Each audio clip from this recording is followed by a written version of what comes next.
49ers. Robert Lee and Dan Bonner back with you here at the Spectrum Center. And Wake Forest has really struggled in recent years. Steve Forbes, in his second year as head coach, he's already surpassed last year's win total by 4. Well, Steve Forbes told me that. Jones, the hero tonight. Oh, cold-blooded! 3 seconds left. Richmond, no timeouts left. Need a 3 to tie. Gilliard inside a half court from 30 for the tie. No good! Michael Jones, 29 points in the game winner. So we're trailing Williams to hammer jam. Man. And Wole off the mark. Fife soars for the rebound. Panthers on the run, 3-on-3. Bourne down the lane. Bourne Euro step, lace it up and in. Wake Forest Demon Deacons, great year. They're headed to the Gator Bowl to take on Texas A&M New Year's Eve at 11 a.m. Gliding to the rim, but unable to finish as Alondis Williams will run in transition. Crosses over in traffic, hit the bottom of the rim. It looked like he shifted the ball from one hand to another twice while he was driving in there. Khalifa rolling to the rim. Nifty layup for Ali Khalifa, first 2 of the game. He did a nice job that time. The defense came and he wasn't intimidated by it. He went right underneath the rim. Khalifa, 2-time Conference USA Freshman of the Week already this season. Williamson, the 3. Short and rebounded by Jameer Young. Charlotte trying to get back into the game. They have trailed throughout.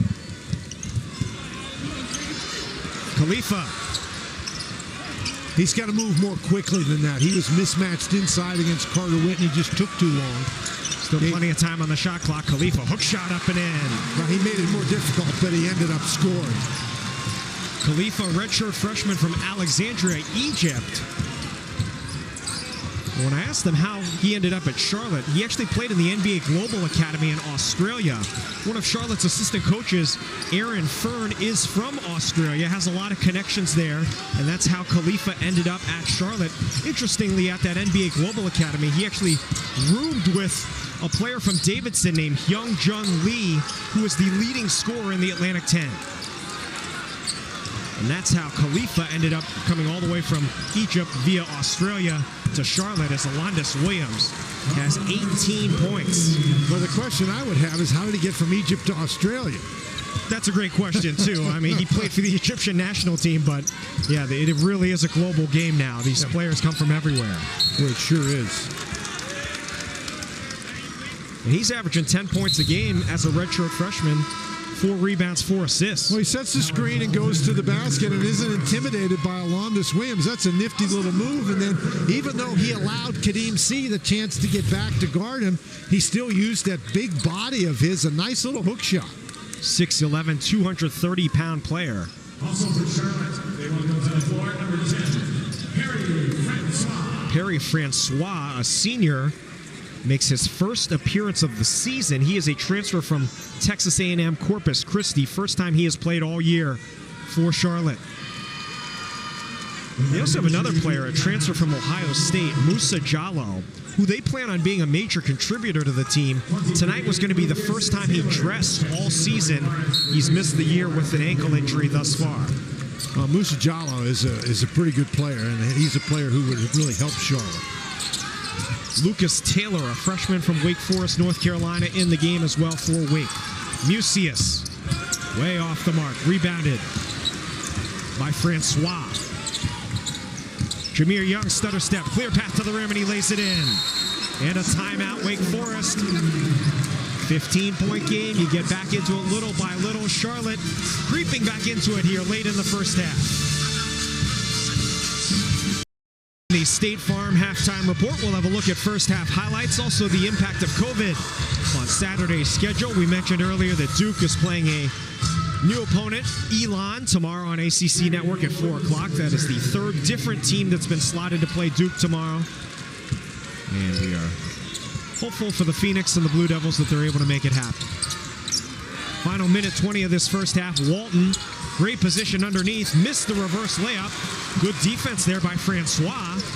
Francois is a big guy. I list him at 6'8", 240. And he just did a nice job holding his ground. Braswell missed the three. Rebound Alondis Williams. Bullet pass to Musius. What a look. You know, Williams has been showing the repertoire impressive. here. Yeah. What hasn't he done? Stop on a dime. Three-pointer is good. And that's what Young can do so well. He's an excellent shooter off the dribble. Charlotte with some signs of life. And a turnover. So could hold for one here, down by 14, and another score. They go into the half with some momentum. Trailed by as much as 18. Particularly if you can get a three going into the half. Jameer Young is up to 10 points for head coach Ron Sanchez in his fourth season with the 49ers. They'll hold for the last shot. And Young is a guy who can create his own shot, although Williamson is an excellent defender.